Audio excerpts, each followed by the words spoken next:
Bienvenido al canal de Narraciones Budismo. Sutra del desarrollo de la actividad completa. Lalitavistara Sutra, traducido por Upasaka Losang Gyatso. Capítulo 17. La práctica de austeridades. Monjes, en aquel tiempo un hijo de Rama, de nombre Rudraka, llegó a Rajagrija, donde se quedó con un gran grupo de 700 de sus estudiantes. Estaba enseñando a sus estudiantes los principios de la conducta disciplinada que era necesaria para alcanzar el estado en el que no hay ni percepción ni no percepción. Monjes, el Bodhisattva vio que Rudraka, el hijo de Rama, estaba al cargo de un grupo, indudablemente un gran grupo, y que como cabeza de la congregación era bien conocido, popular, venerado por las masas y reconocido por todos los eruditos. Siendo testigo de esto, el Bodhisattva pensó para sí mismo: Rudraka, el hijo de Rama, realmente está a cargo de un grupo, un gran grupo. Él es la cabeza de la congregación y además es bien conocido, popular, venerado por las masas y reconocido por todos los eruditos. No obstante, a no ser que yo comience a practicar la conducta disciplinada y las austeridades en su presencia, él nunca me verá como alguien especial. Él tampoco tendrá una comprensión basada en la percepción directa. De este modo, él nunca renunciará a su concentración, absorción y estados de equilibrio, los cuales son fabricados, impuros y perpetuantes. Por tanto, primero yo tengo que realizar esas experiencias. De ese modo, yo podré demostrar que sus absorciones mundanas, las cuales están limitadas a la concentración y solo son estados de equilibrio meditativo, no llevan a un resultado. Yo iré a Rudraka, el hijo de Rama, y llegaré a ser aceptado como estudiante suyo para poder demostrar la superioridad de las cualidades de mi absorción meditativa. Le demostraré que las concentraciones fabricadas son inútiles. Monjes, con este propósito en mente, el Bodhisattva fue a ver a Rudraka, el hijo de Rama. Cuando encontró a Rudraka, el Bodhisattva preguntó: «Amigo mío, ¿quién fue tu maestro? ¿Quién te enseñó tan bien?» Rudraka, el hijo de Rama, contestó: «Amigo mío, yo no he tenido maestro. Sin embargo, yo busqué una comprensión genuina por mí mismo». Entonces el Bodhisattva respondió, preguntando: «¿Qué es lo que entendiste?» Rudraka respondió: «El sendero del equilibrio, el cual es ni percepción ni no percepción». Acto seguido, el Bodhisattva preguntó: «Por favor, ¿podrías permitirme seguirte de forma que yo pueda obtener la instrucción de tu sendero de absorción?» Rudraka replicó: «Sí, sin duda. Te dejaré seguirme de forma que tú puedas practicar las instrucciones necesarias para mi sendero de absorción». Con esto el Bodhisattva se marchó y se sentó en el suelo con sus piernas cruzadas. Ahora bien, apenas se había sentado, el Bodhisattva, cuando realizó cientos de todos los principales tipos de absorciones meditativas mundanas y trascendentes en todos sus muchos detalles. La razón por la que pudo hacer eso era porque había llegado a obtener el dominio de su mente, poseyendo una acumulación superior de mérito y sabiduría, una fructificación especial de todos sus entrenamientos anteriores y una familiaridad peculiar con todas las absorciones. En ese punto el Bodhisattva se levantó de su asiento y con atención mental y conocimiento fue a ver a Rudraka, el hijo de Rama. Entonces él se dirigió a él así: «Amigo mío, ¿existe algún sendero más elevado que el estado de ni percepción ni no percepción?» Rudraka replicó: «No». Entonces el Bodhisattva pensó para sí: «Rudraka no es el único que tiene fe, diligencia, atención mental, concentración y sabiduría. Yo también tengo fe, soy diligente, atento, concentrado y sabio». Por tanto, se dirigió a Rudraka con estas palabras: «Amigo mío, ahora yo he entendido la enseñanza en la que tú eres experto». Rudraka replicó: «Bien, en ese caso, ven, deberíamos de enseñar a todos». Y de mutuo acuerdo situó al Bodhisattva como un maestro al mismo nivel que él mismo. El Bodhisattva dijo entonces: «Amigo mío, este sendero no libera la mente, ni libera a uno del apego. Tampoco lleva a la cesación o la paz. No trae el conocimiento superior ni lleva al despertar completo. No hace a uno un mendicante o un brahmin y no lleva al nirvana». Monjes, de este modo el Bodhisattva preparó su mente con respecto a Rudraka, el hijo de Rama y sus seguidores. Él los dejó diciendo: «Esto es suficiente. Me marcho».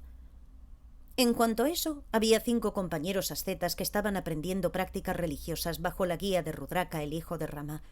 Ellos pensaron para sí mismos: «Aunque hemos estado durante mucho tiempo practicando e intentando este sendero, no hemos sido capaces de realizar nuestro propósito. Y sin embargo, este mendicante Gautama fue capaz de realizarlo y manifestarlo completamente con muy pocas penalidades. Y ahora no lo quiere. Seguro que él está buscando algo incluso más alto que esto. Seguramente que se convertirá en un maestro del mundo. Todo lo que él pueda descubrir probablemente lo comparta con nosotros. Y con esto, los 5 compañeros ascetas abandonaron a Rudraka, el hijo de Rama, para seguir al Bodhisattva. Monjes, respecto a eso, el Bodhisattva había permanecido en Rajagrija durante tanto tiempo como había querido, y ahora había marchado, junto con los 5 compañeros ascetas, a vagar por el reino de Magadha. En algún lugar en la carretera entre Rajagrija y Gaya, encontraron a un grupo de personas que estaban disfrutando de una fiesta.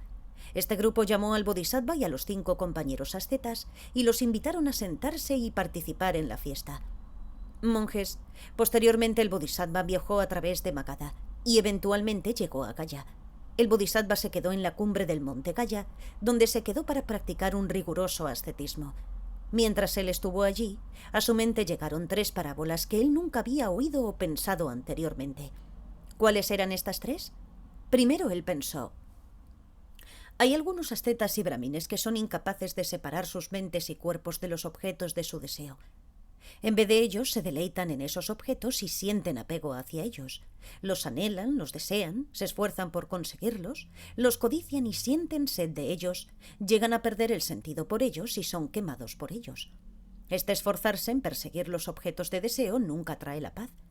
Además, ellos se hacen daño a sí mismos y atormentan sus cuerpos y terminan con sensaciones de sufrimiento intenso e insoportable.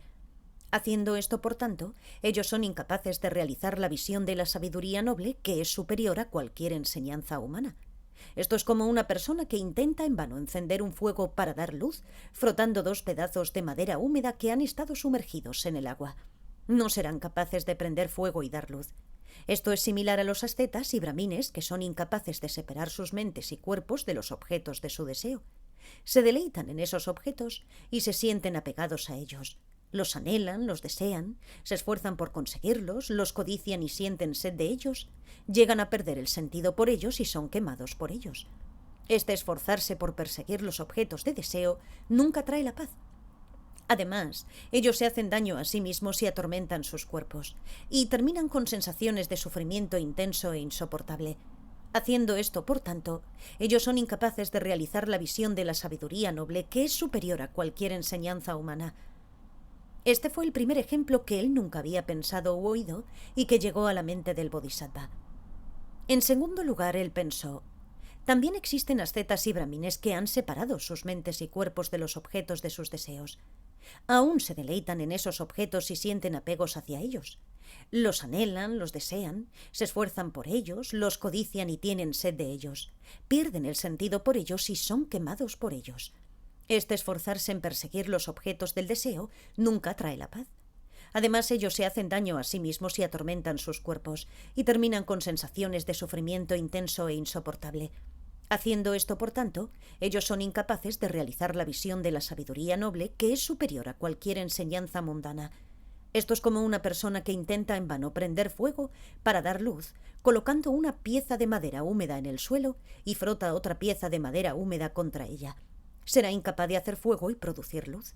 Esto es similar a algunos ascetas y brahmines que han separado sus mentes y cuerpos de sus objetos de deseo. Se deleitan en esos objetos y se sienten apegados a ellos. Los anhelan, los desean, se esfuerzan por conseguirlos, los codician y sienten sed de ellos. Llegan a perder el sentido por ellos y son quemados por ellos. Este esforzarse por perseguir los objetos de deseo nunca trae la paz. Además, ellos se hacen daño a sí mismos y atormentan sus cuerpos, y terminan con sensaciones de sufrimiento intenso e insoportable. Haciendo esto, por tanto, ellos son incapaces de realizar la visión de la sabiduría noble que es superior a cualquier enseñanza humana. Este fue el segundo ejemplo que él nunca había pensado u oído y que llegó a la mente del Bodhisattva. En tercer lugar, él pensó: también hay otros ascetas y brahmines que han separado sus mentes y cuerpos de sus objetos de deseo. Aunque ellos también se deleitan en esos objetos de deseo y sienten apego hacia ellos, los anhelan, los desean, se esfuerzan por ellos, los codician y tienen sed de ellos, pierden el sentido por ellos y no encuentran la paz. aunque ellos se hacen daño a sí mismos y atormentan sus cuerpos y terminan con sensaciones de sufrimiento intenso e insoportable. Haciendo eso, ellos son capaces de realizar la visión de la sabiduría noble, que es superior a cualquier sabiduría humana. Son como una persona que desea hacer fuego y producir luz, y que por tanto coloca un pedazo de madera seca en el suelo y frota otro pedazo de madera seca contra ella. Esa persona encenderá el fuego y el fuego iluminará. Así es como también hay otros ascetas y brahmines que han separado sus mentes de sus objetos de deseo. Aunque ellos también se deleitan en esos objetos y se sienten apegados a ellos, los anhelan, los desean, se esfuerzan por ellos, los codician y tienen sed de ellos, pierden el sentido por ellos si no encuentran la paz. Aunque ellos se hacen daño a sí mismos y atormentan sus cuerpos y terminan con sensaciones de sufrimiento intenso como si estuvieran siendo quemados, haciendo eso, ellos llegan a ser capaces de realizar la visión de la sabiduría noble, que es mucho más suprema que cualquier sabiduría humana. Este fue el tercer ejemplo que él nunca había pensado u oído y que llegó a la mente del Bodhisattva. Monjes, entonces el Bodhisattva pensó para sí: yo también he separado mi cuerpo de los objetos de deseo, y aunque yo también me deleito en esos objetos y siento apego hacia ellos, los anhelo, los deseo, me esfuerzo por ellos, los codicio y siento sed de ellos, y llego a perder los sentidos por ellos, sin embargo yo he encontrado la paz. Aunque yo me hago daño y atormento mi cuerpo, y experimento intensas e insoportables sensaciones de sufrimiento como si estuviera siendo quemado, tras haber estado haciendo eso, yo he sido capaz de realizar la visión de la sabiduría noble, que es mucho más suprema que cualquier enseñanza mundana. Monjes, de este modo el Bodhisattva permaneció en Gaya, en la cumbre del monte Gaya, durante tanto tiempo como quiso, antes de dirigirse a pie hacia la aldea de Senapati, cerca de Uruvilva. En el camino cerca de la aldea, pudo divisar el río Nairayana y ser testigo de sus aguas puras y de sus zonas de baño, y vio cómo los árboles y bosquecillos adornaban sus orillas y la aldea próxima. Todo esto gustó mucho al Bodhisattva y pensó para sí: ¡qué lugar tan asombroso! ¿Es tan agradable?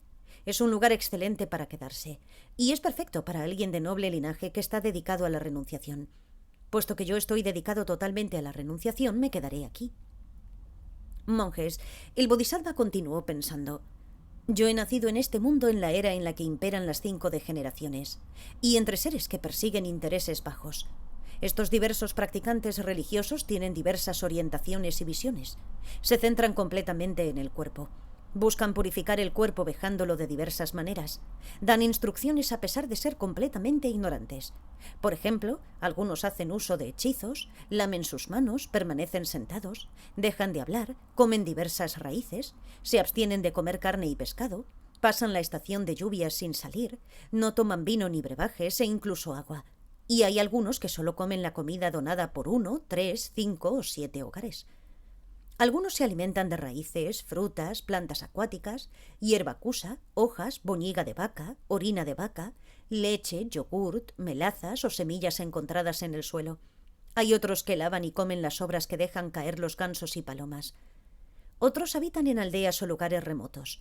Hay otros que llevan la forma de vida de un buey, ciervo, perro, cerdo, mono o elefante. Hay algunos que solo permanecen de pie, otros que no hablan y algunos que mantienen el cuerpo en la postura del héroe. Virasana. Algunos viven con solo un bocado de comida o como mucho con 7 bocados. Algunos comen solo una vez al día. Algunos comen solo una vez cada 24 horas, mientras que otros comen solo una vez cada 4, 5 o 6 días. Otros ayunaban durante una quincena o durante un mes, de acuerdo a la luna. Algunos se vestían con las plumas de los buitres o de los búhos, mientras que otros se vestían con cortezas, hierba muña, corteza de asana, hierba de darba o de balbaja. Otros vestían mantos hechos con pelo de camello, de cabra, crines de caballo o simplemente de cuero. Otros se ponían telas húmedas. Algunos dormían en taburetes o en el agua, mientras que otros dormían sobre cenizas, rocas, grava, tablas, espinas, hierba o palos. Otros duermen con sus cabezas hacia el suelo, en cuclillas o sobre el suelo. Hay también algunos que visten 1, 2, 3, 4, 5, 6, 7 o más piezas de confección, mientras que otros iban desnudos. Había algunos que tenían un ritual para el baño y otros que hacían un ritual no bañándose nunca. Había algunos que dejaban largos sus cabellos, uñas y barbas, mientras que otros recogían su pelo en un moño en lo alto de sus cabezas. También había algunos que subsistían ingiriendo tan solo una baya de junípero, una semilla de sésamo o un grano de arroz. Algunos cubren sus cuerpos con cenizas, hollín, polen de flores muertas, polvo de carbón, suciedad y barro.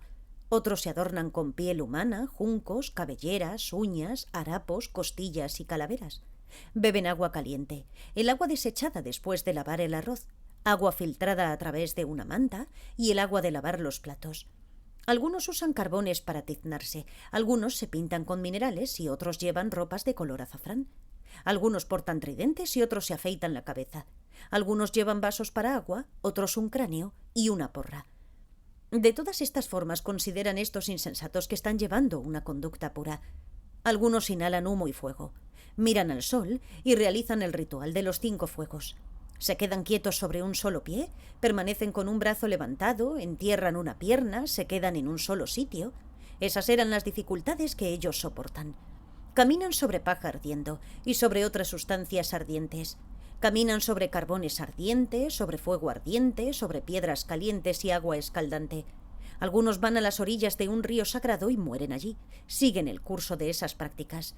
Creen que alcanzan la pureza recitando Om, Vasat, Svada, Svaha, las bendiciones, las colecciones de alabanzas o invocaciones, repitiendo mantras o dharanis o por medio de la práctica de la meditación.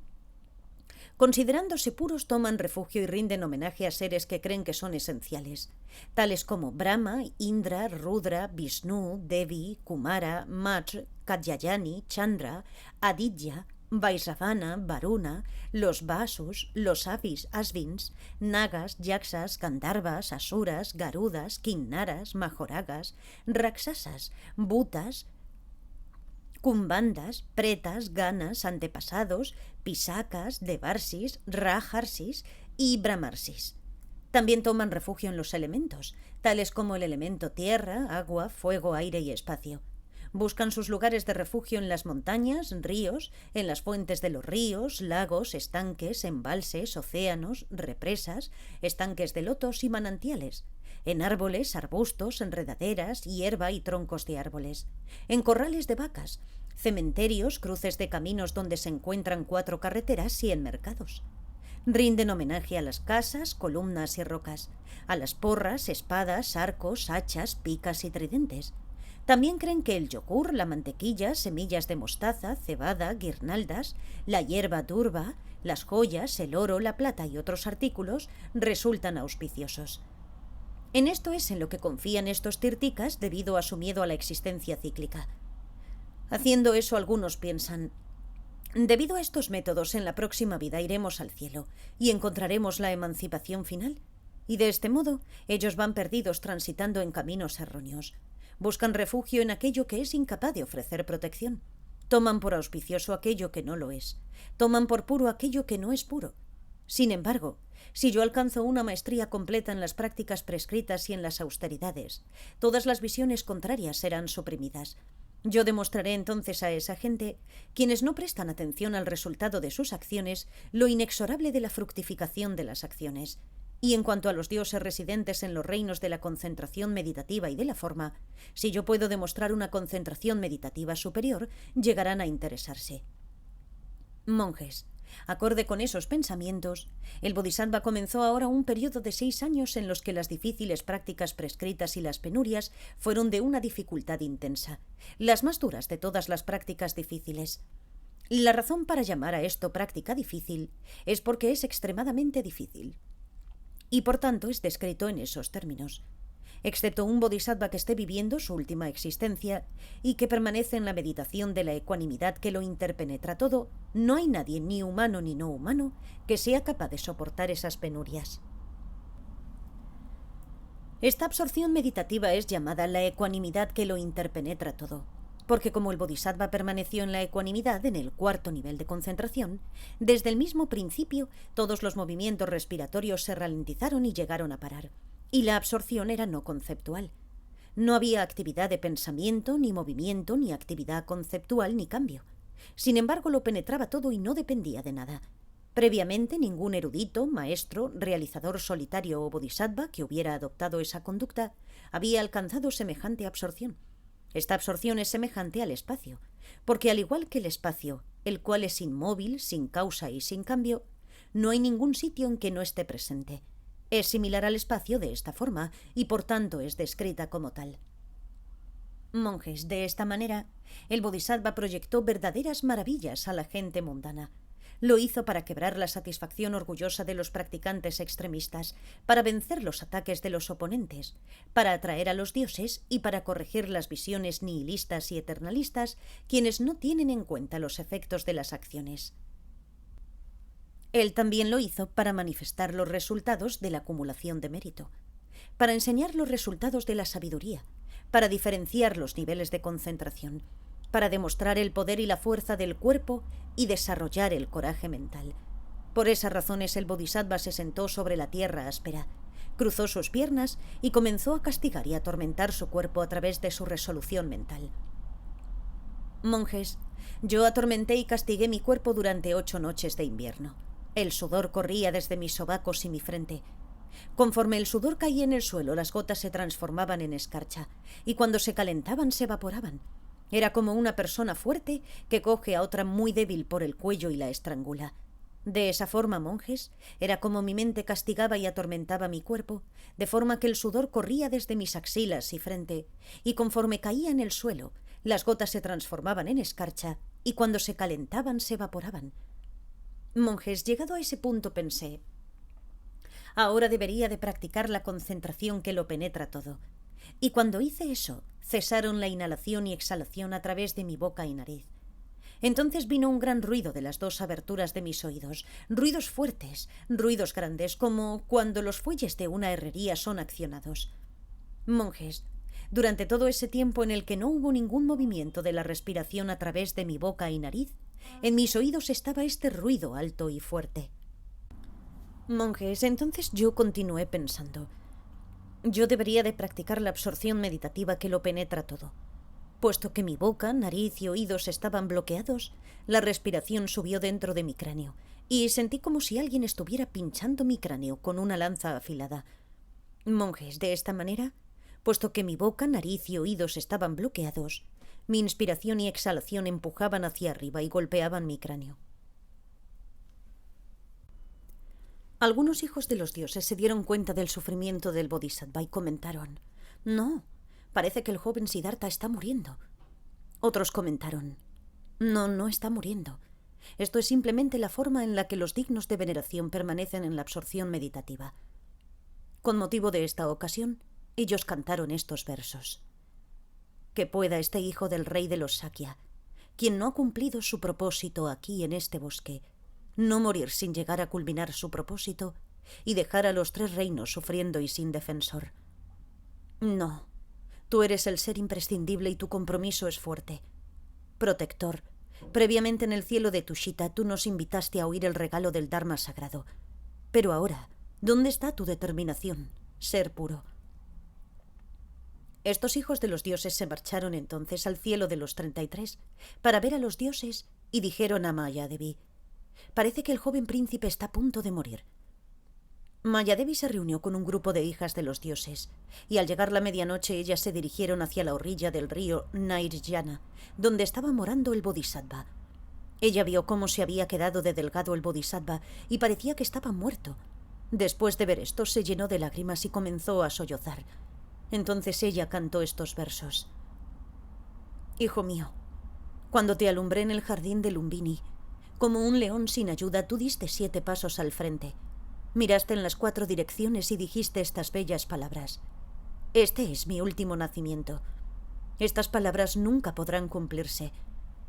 Asita predijo que tú serías un Buda en este mundo, pero su predicción estaba equivocada, pues él no previó la impermanencia. Hijo mío, tú si siquiera has disfrutado de los esplendores de un monarca universal y ahora estás muriendo en este bosque sin haber alcanzado la iluminación. ¿A quién puedo dirigirme para pedir ayuda para ti, hijo mío? ¿A quién le lloraré mi indolor? ¿Quién devolverá la vida a mi único hijo? ¿Quién está apenas vivo?» El Bodhisattva contestó: «¿Quién eres, mujer? Que estás llorando con el corazón roto. Tú que estás tirándote del cabello y destruyendo una belleza sin par, lamentándose tan intensamente por tu hijo y arrojándote en el suelo». Mayadevi dijo: «Oh hijo, Soy yo, tu madre, la que durante 10 meses te llevó en su vientre como a un diamante y quien ahora llora con desesperación. Entonces, para consolarla, el Bodhisattva le dijo: en cuanto a afligirte por tu hijo, no hay necesidad de preocuparse. Tus trabajos valdrán la pena. Indudablemente, renunciar al mundo para conseguir la iluminación está lleno de significado. Lo que predijo el Brahmina Sita se convertirá en verdad. Similarmente, la predicción de Dipankara sucederá. Es posible que el mundo llegue a romperse en 100 pedazos y que la cumbre enjollada del monte Meru pueda caer dentro del océano. El sol, la luna y las estrellas pueden caerse al suelo. No obstante, mientras quede un solo ser humano no moriré. Por tanto, no te angusties, pues antes de que pase mucho tiempo, tú contemplarás la iluminación de un Buda. Tan pronto como Mayadevi oyó esto, se alegró en sobremanera, y todo el vello de su cuerpo se erizó. Roció al Bodhisattva con flores de mandaraba y lo circunvaló 3 veces. Entonces, acompañada por música celestial, retornó a su morada. Monjes, llegado a ese punto yo pensé, puesto que algunos ascetas y brahmines creen que uno se purifica comiendo muy poca comida, yo también tengo que ser diligente en el ayuno. Monjes, entonces yo me di cuenta de que por consiguiente debería de vivir comiendo una sola baya de junípero y evitando el comer 2. Monjes, podéis pensar que en aquella época las bayas de junípero eran mayores que ahora, pero no es así. Eran tal como son ahora. Monjes, como yo comencé a subsistir con solo una baya de junípero, sin ingerir nunca una segunda, mi cuerpo llegó a estar extremadamente débil y demacrado. Monjes, mis miembros y articulaciones comenzaron a parecerse a los nudos de la planta de Ashitaki o a la planta Kala. El costado de mi tórax parecía la cola de un cangrejo. Parecía un viejo establo para caballos o elefantes donde se han derrumbado 2 lados y quedan a la vista los cabrios interiores. El interior de mi pecho era visible desde ambos lados de mis costillas. Mi espina dorsal parecía desigual y escabrosa como una trenza de pelo con todos sus puntos altos y bajos. Similarmente a una calabaza amarga que ha sido cortado demasiado temprano, que se marchita, se seca y desarrolla grietas. Del mismo modo mi cabeza comenzó a marchitarse, secarse y desarrollar grietas. Lo mismo que un manantial al final del verano en el que ya no se reflejan las estrellas y que es difícil de ver, las órbitas de mis ojos se habían hundido en mi cabeza y eran apenas visibles. Mis piernas parecían las de una cabra o un camello, y lo mismo sucedía con mis axilas, vientre, pecho y demás. Monjes, cuando yo intenté en aquel momento tocar mi vientre con mis manos, lo que realmente terminé tocando fue mi espina dorsal. Cuando intentaba levantarme, estaba tan doblado que caía de espaldas. Cuando finalmente conseguí levantarme y limpié mi cuerpo cubierto de polvo con mis manos, todo el vello de mi cuerpo cayó al suelo. Antes mi complexión había sido hermosa y delicada, pero ahora su brillo había desaparecido debido al haberme involucrado en grandes austeridades. Y la gente que vivía en las aldeas cercanas al lugar donde yo practicaba decían: «Oh, el asceta Gautama se ha vuelto negro. Realmente el asceta Gautama es de color azul oscuro. Oh, realmente el asceta Gautama tiene el color del pez Madhura. Su antigua complexión hermosa y brillante ha desaparecido». Monjes, entonces yo pensé, tengo que aplicarme más y comer incluso menos. Yo me di cuenta de que necesitaba comer un solo grano de arroz y no un segundo. Monjes, podéis pensar que los granos de arroz de aquel tiempo eran mayores que ahora, pero no es así. Eran tal como son ahora. Monjes, como yo vivía con un solo grano de arroz, mi cuerpo se puso más flaco rápidamente y la gente comenzó a decir: «Realmente el asceta Gautama se ha vuelto negro. ¿Habéis visto? ¿Es tan oscuro? El asceta Gautama tiene el color del pez Madhura. Su antigua complexión hermosa y brillante ha desaparecido».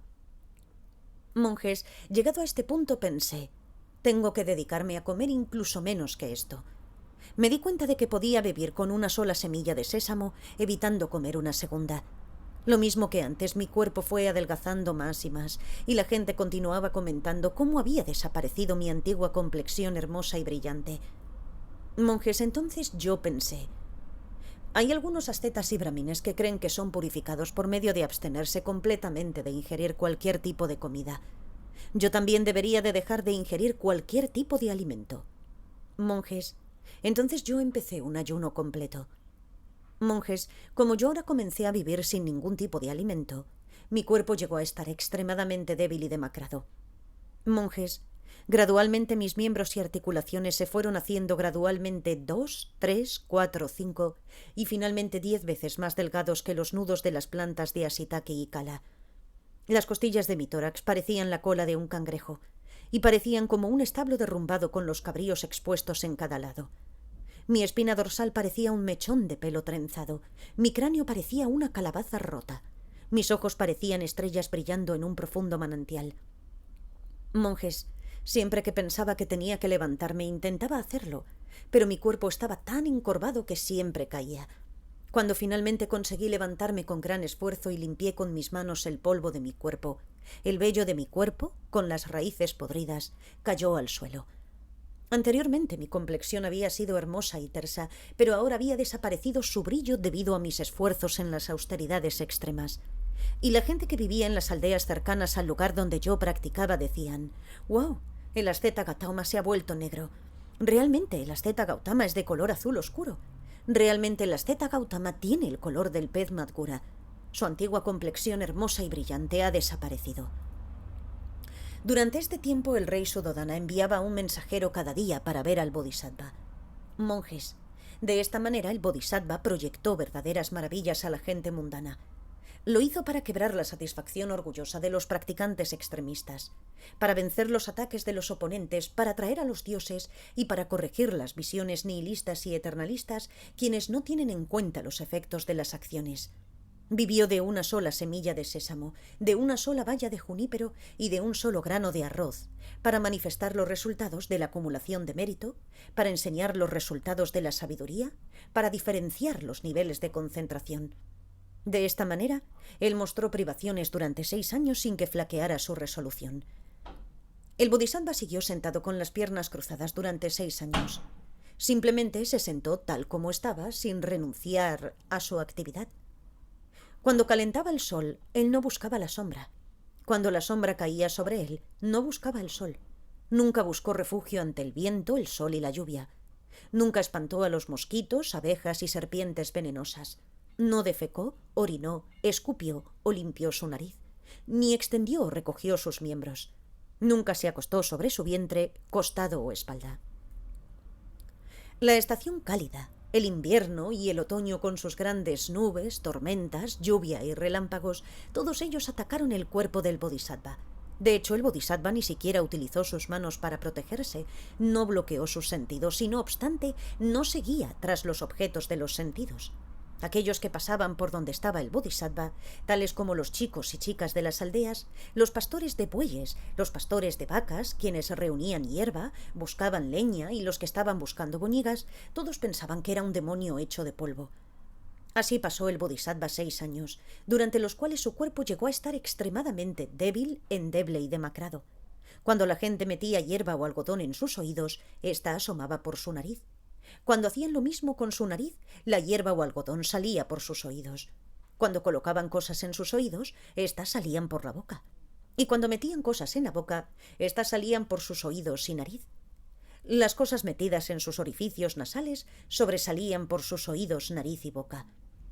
Los dioses, nagas, yaksas, kandharvas, asuras, garudas, kinnaras y majoravas, quienes eran testigos de las cualidades del Bodhisattva, velaban por él día y noche, haciendo ofrendas y realizando aspiraciones.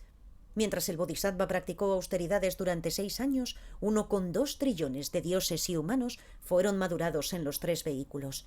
Y con respecto a esto se dice: el Bodhisattva abandonó su hogar, poseyendo todas las buenas cualidades. Para beneficiar a los seres, dio lugar a medios hábiles. En la época de las 5 degeneraciones, cuando la gente estaba inclinada hacia las doctrinas mundanas, yo nací en la tierra de Jambudvipa, donde la gente dotada de ocio practica el Dharma.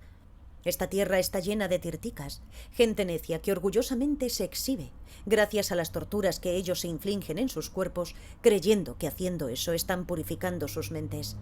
Caminan dentro del fuego y se arrojan a barrancos. Desnudos, cubren sus cuerpos con polvo y cenizas para atormentar su cuerpo completamente, realizan el ritual de los 5 fuegos. Algunos repiten mantras, algunos lamen sus manos después de comer. Algunos rechazan la comida ofrecida en recipientes, otros rechazan ofrendas cerca de puertas y pilares.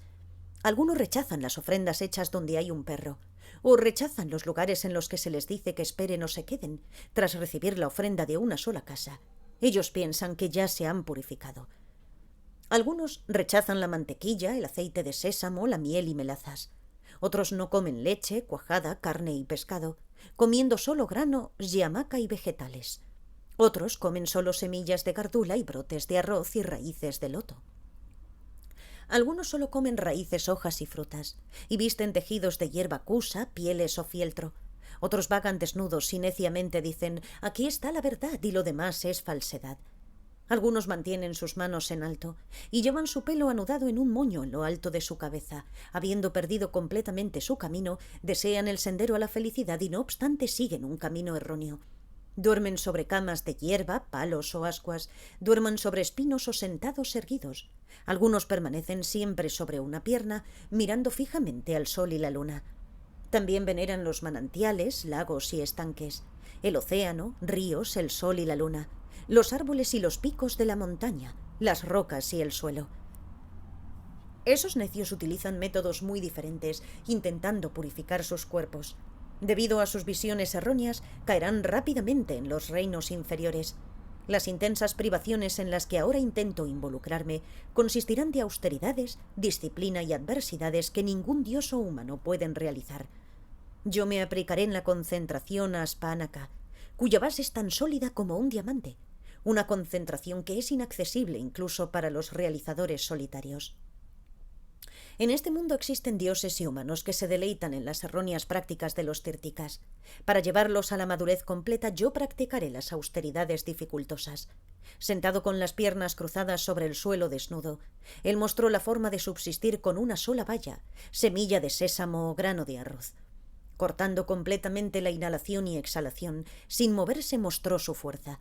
Durante 6 años practicó la concentración aspánaka, la concentración que lo penetra todo.